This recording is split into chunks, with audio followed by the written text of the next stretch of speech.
es porque seguramente están gastando bastante en proporción al PIB.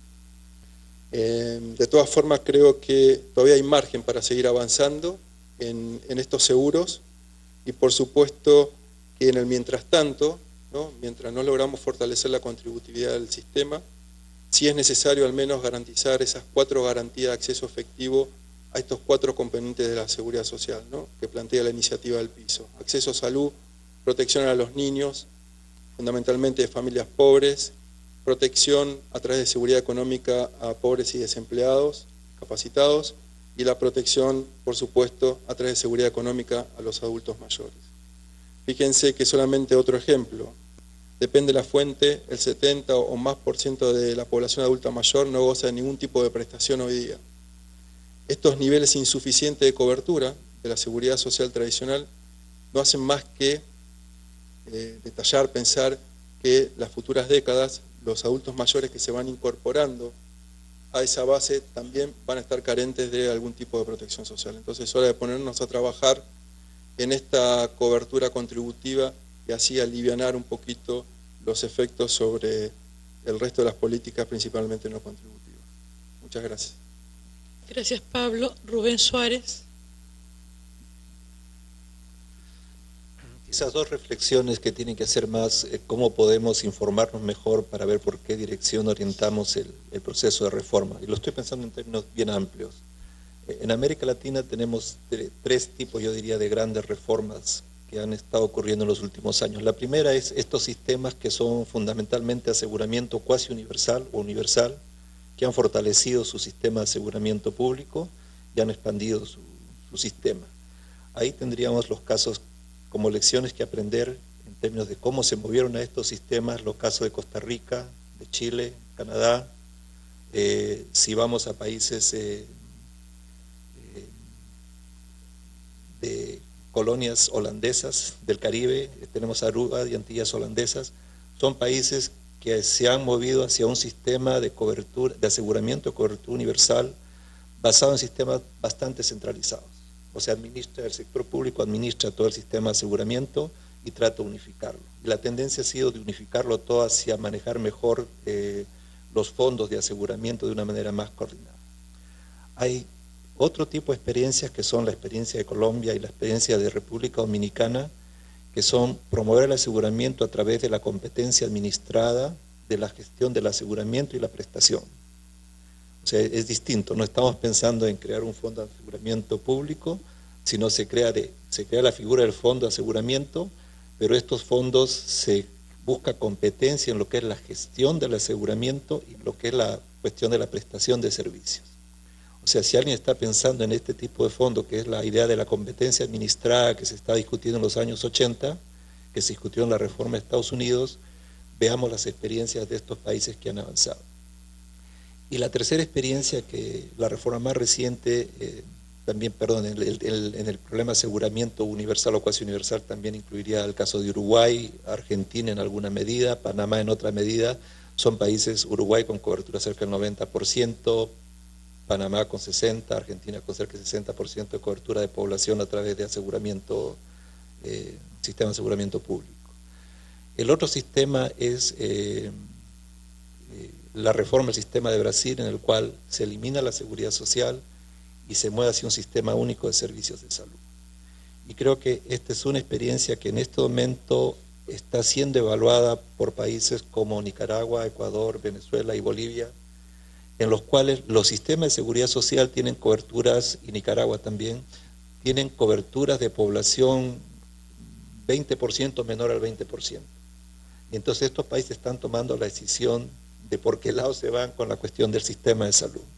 Como les decía, la experiencia de Brasil es una experiencia bien importante porque se pasa de un sistema en el cual la seguridad social, que era el INAMS en Brasil, está dando cobertura a un cerca de 40 y tantos % de la población, no sabemos exactamente las cifras, pero está alrededor del 40 y tantos %, y se elimina el régimen contributivo y se pasa al sistema de financiamiento por impuestos generales. En el proceso de centralización fiscal del país se hace el proceso de centralización del sistema único de salud de Brasil. Y varios países de la región están explorando la posibilidad de crear un sistema único de salud que es básicamente el tipo de sistema inglés, que es un sistema nacional de servicios de salud. La mayoría de países de habla inglesa del Caribe son también sistemas nacionales de servicios de salud, en el sentido que es el Ministerio de Salud los que maneja la mayor parte de la prestación de servicios. Entonces creo que como ejercicio deberíamos estar un poco las experiencias históricas de cómo han evolucionado estos países. Quizás la experiencia de Costa Rica también es importante, porque la experiencia de Costa Rica en los años 70 había una discusión de cómo coordinar, y se dio en Panamá también, y se dio en Perú también, cómo coordinar mejor las actividades del Ministerio de Salud y la Caja de Seguridad Social. En Panamá nunca se resolvió la cuestión de funciones y siguen funcionando separadamente lo que es el Ministerio y la Caja de Seguro Social. En el caso de Costa Rica, los hospitales del Ministerio de Salud fueron transferidos a la Caja del Seguro Social a cambio del incremento en la cobertura, y toda la administración de la atención médica de servicios de salud de carácter individual está hecha por la Caja del Seguro Social, mientras que el Ministerio de Salud está básicamente en la prestación de servicios de salud pública.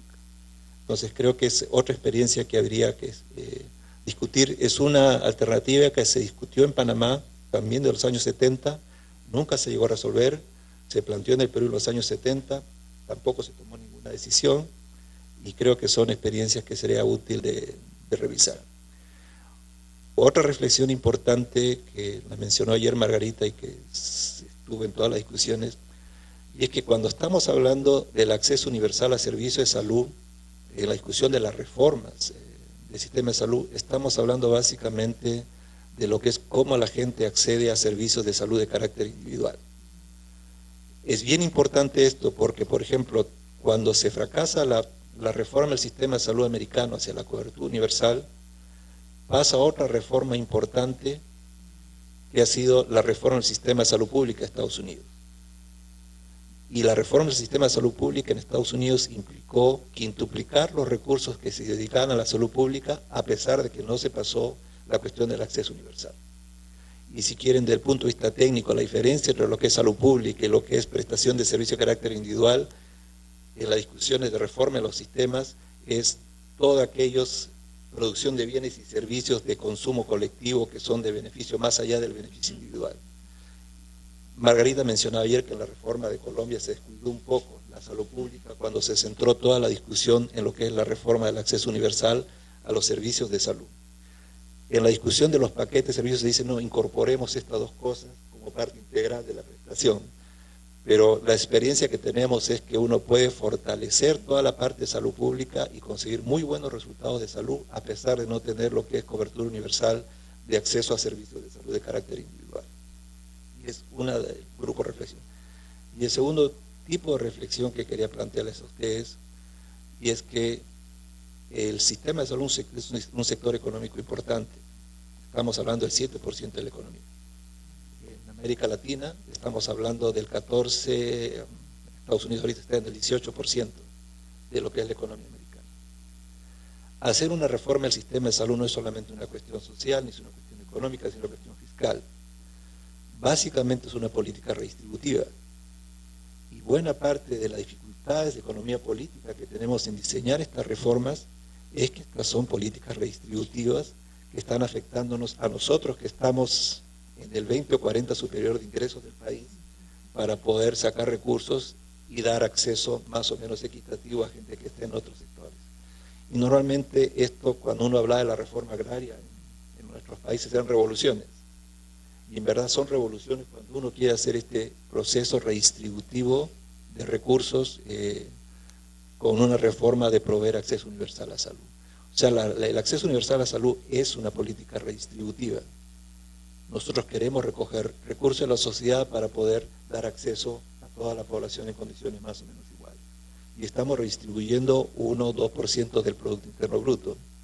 Entonces, son magnitudes importantes que tienen que hacer con la viabilidad política y la viabilidad económica hacer este tipo de reforma. María Soledad Parría. Gracias. Sí, yo quería terminar primero haciendo una precisión a propósito de lo interesante que se ha planteado. En Chile, efectivamente, la evaluación de las políticas sociales se hace una cuantificación también de cuánto aporta salud, por ejemplo, a los hogares más desfavorecidos, y de verdad es que salud y educación son sectores que tienden a disminuir esta desigualdad tan marcada que yo les comentaba. Salud efectivamente es absolutamente progresiva, en el sentido de que el sistema público logra, entregando distintas prestaciones, logra un mucho mayor aporte a los hogares más desfavorecidos, si es que uno cuantifica monetariamente estos aportes. Sin embargo, creo que es relevante resaltar lo que se dijo antes por el doctor Suárez, que yo traté de plantear ayer, en el sentido de no olvidar que aquí el para qué estamos es para mejorar la salud de nuestra población. Y esa mejoría pasa, a mi juicio, al menos por 3 niveles. Uno, que tiene que ver con estas políticas sociales intersectoriales a las que me he referido. 2, a las políticas sanitarias colectivas, que es lo que recién se refería Rubén, que tienen un impacto colectivo muy fuerte y que tienden que son estas que yo les mencionaba, que son transparentes para la población y desgraciadamente para muchos de nuestros técnicos también, y finalmente lo que es la provisión misma. Estas dos últimas, tanto las tres en realidad, creo que tienen en el primer nivel de atención, o lo que nosotros llamamos atención primaria, un espacio absolutamente privilegiado para trabajar con las comunidades en un crecimiento de verdad que incremente las capacidades y el desarrollo de nuestros países. Yo quiero terminar diciéndole que a lo mejor he parecido un poquito deprimida, no es así. Creo que ustedes están frente a una coyuntura maravillosa.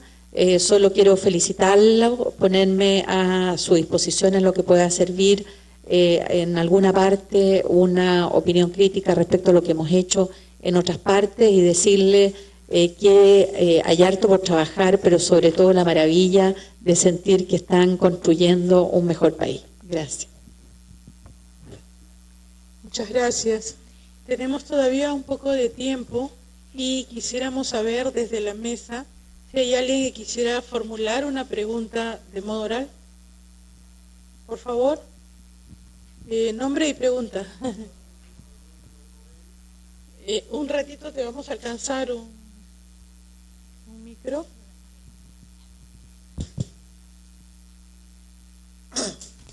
Buenas tardes, mi nombre es Aurelio Roel, soy economista. Quisiera referirme al tema de lo que acá se está hablando, el tema de la protección social en salud.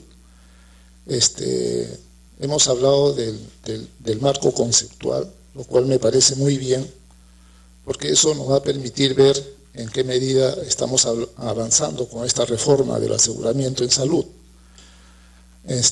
La colega de Chile, la doctora Barría, nos ha planteado la propuesta del sistema de protección social en Chile, que va muy bien y es de felicitar también esa experiencia y de tenerla en cuenta. Y entonces lo que yo quería era en esta oportunidad ver el tema que planteó el señor ministro cuando en su intervención. Él dijo que esta reunión debiera ser para ver el tema del régimen contributivo, ¿no es cierto? De qué manera el régimen semicontributivo y el contributivo permitían lograr avanzar en el aseguramiento universal en salud. Cuando se ha hablado de las dimensiones de la protección social en salud, se ha hablado de la cobertura vertical y de la cobertura horizontal, de la cobertura real y de la cobertura formal. Cuando Pablo Casali habla de estas coberturas, manifiesta la necesidad de ir incorporando a esa población informal, cuenta propista, rural o de trabajo doméstico, para que se vaya incorporando en esta cobertura horizontal y luego también en la cobertura real, por supuesto. Entonces, las experiencias habidas en otros países, por ejemplo Corea o otros países que han planteado esta propuesta de aseguramiento universal en salud, han permitido lograr éxitos en este proceso. Entonces, el tema es cómo ir incorporando a estas poblaciones que no tienen esta cobertura en estos regímenes, hasta que sean regulares, ¿no es cierto? Es un proceso que permite incorporar a estas poblaciones excluidas en la salud social para ir incorporándolos a que sean asegurados regulares, que es un derecho. Eso es por un lado. Por otro lado es el tema de la seguridad social. El tema del aseguramiento universal en salud está enmarcado en la seguridad social. No está excluido, es parte de la seguridad social. Protección social, la seguridad social es expresión de la protección social. Y el aseguramiento universal en salud es una medida de seguridad social. Por eso es que la ley 29.344 abarca a salud, que no ha cumplido con su rol, porque ese debió ser el rol de la seguridad social en salud, dar cobertura a las poblaciones excluidas. Pero esta es una medida de seguridad social en salud. Ahora, la seguridad social es un derecho que permite ejercer al ciudadano estos derechos, que es derecho a la vivienda, derecho a la recreación, derecho a la cultura, derecho a la educación, derecho a la salud, o derecho a tener un medio ambiente y derecho a expresarse en temas culturales y políticos. Es un derecho la seguridad social en todo su ámbito. Por tanto, el tema del piso de protección social también tiene, por supuesto, tendría que ver con el tema del aseguramiento universal en salud, en lo que concierne al plan esencial en salud o lo que es lo mismo el PEAS. Entonces, la consulta en todo caso sería en la medida en qué medida se puede ir incorporando la población excluida a esta propuesta, bajo el régimen semicontributivo y contributivo, ¿no es cierto?, bajo experiencias que ya hay a nivel mundial. El tema, por ejemplo, de los microseguros, ¿no?, o el tema de la extensión social en salud, que hay propuestas ya de cómo ir incorporando con la participación de la población propiamente para hacer que esta propuesta tenga el éxito que se espera. Eso sería todo. Muchas gracias. María Soledad y luego Pablo.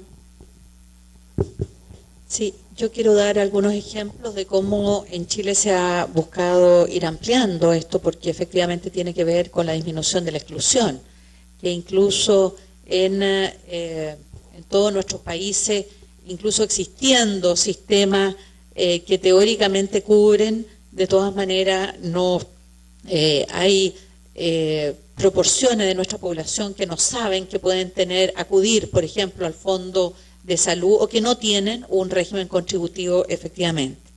Yo diría que en Chile se ha trabajado esto desde 3 niveles. Por una parte, en salud, el Fondo Nacional de Salud hizo durante bastante tiempo esfuerzos efectivos para incorporar a segmentos de trabajadores que eran más informales. Por ejemplo, existían los temporeros en la agricultura que esos eran asalariados, pero por poco tiempo a lo largo del año.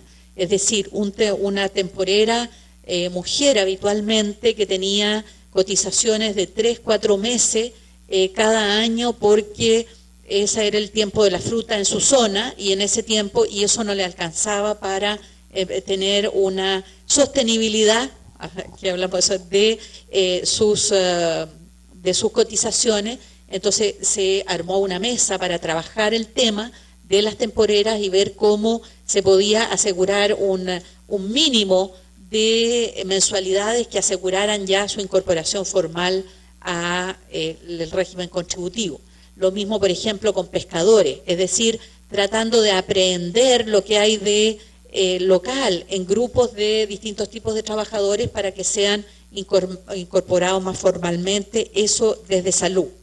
Desde el empleo, por ejemplo, los trabajadores de casa particular se han ido haciendo modificaciones legales para llevarlos al régimen del asalariado corriente, en que se dio un tiempo y en este momento tiene las mismas garantías que tiene cualquier asalariado. Es decir, porque habitualmente las trabajadoras del hogar, ¿no es cierto?, van a tener regímenes diferentes por el hecho de ser mujeres y trabajar en los hogares.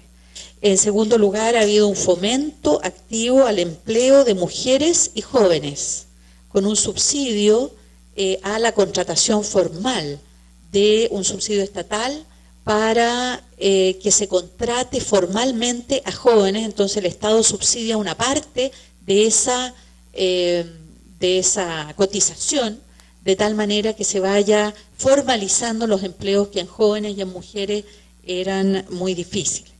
Y finalmente, en la reforma a la protección social, el sistema de protección social se incorporó, a la vez que se estableció un pilar solidario para todas las personas de más de 65 años que estén dentro del 60% más vulnerable del país, van a recibir, hayan o no contribuido, van a recibir una pensión, pero a la vez se establece la obligatoriedad de aquí a 10 años, que ya quedarán 8 ahora, de que todos aquellos que tienen ingresos tienen que formalizar cotizaciones, que si no están asalariados formalmente se va a descontar de los impuestos que anualmente paguen las personas. Es decir, se estableció un sistema para terminar con aquellos que no son asalariados formales, tienen ingreso, incluso hacen impuestos, pero no tienen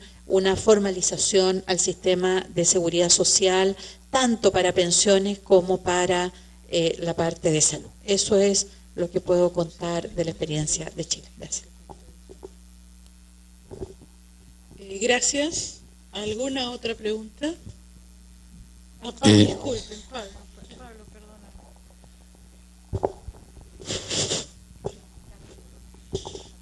Gracias. Creo que hay dos aspectos a considerar, es decir, cómo aumentar esa base de contribuyentes. Primero son las propias disposiciones legales. Mientras determinado sector de la población no esté obligado a cotizar, no esté obligado a ser parte del sistema de seguridad social, poco se va a poder hacer, ¿no? En ese sentido, el ejemplo de Chile con los trabajadores independientes es un claro ejemplo, de forma progresiva, de cómo se va ampliando esa base potencial de aseguramiento en cada uno de los sistemas. Hay otros países que también están en ese camino, caso de Ecuador, por ejemplo, que también está evaluando la alternativa de incorporar obligatoriamente a los trabajadores independientes. La otra cuestión a analizar es la capacidad contributiva, es decir, no se puede obligar a contribuir a alguien que no tiene capacidad contributiva, donde los ingresos que genera su actividad, sea asalariado o independiente, solo le permite la subsistencia. Entonces, dependerá de los estudios técnicos que se hagan para determinar quiénes sí y quiénes no. También hay estrategias para focalizar la mayor contributividad al sistema dependiendo del sector de la población. Sectores rurales, tenemos el caso del aseguramiento rural en Brasil, tenemos el seguro social campesino en Ecuador, tenemos los convenios de corresponsabilidad gremial en Argentina, tenemos los convenios de aseguramiento colectivo en Costa Rica, es decir, una serie de medidas, de instrumentos que flexibilizan un poco las cotizaciones o algunos otros requisitos del aseguramiento del seguro social tradicional, normal y habitual de cada uno de los países, para también incorporar a este otro segmento de la población que muchas veces tiene una capacidad contributiva reducida. En el caso, por ejemplo, del seguro social campesino, la contribución es súper reducida, creo que nos llega a los $2,50 por familia, ¿no?, rural, pero a través de esa contribución que permite un sentido de pertenencia al sistema, se garantiza un acceso efectivo a servicios de salud y a la jubilación cuando alcance la edad de vejez, ¿no? Es decir que hay innumerables instrumentos para seguir avanzando con la contributividad del sistema, depende de las características socioeconómicas de cada uno de los países, de cómo poder individualizar, ¿no?, estos sectores de población, quienes tienen capacidad contributiva, quienes no, de qué manera hacer un mapeo, tratar de incorporarlos en forma sectorizada, en forma general. Creo que habilitaría una discusión de otro día de cuáles podrían ser las estrategias para fortalecer todas estas cuestiones. Pero ahí es un camino, ¿no?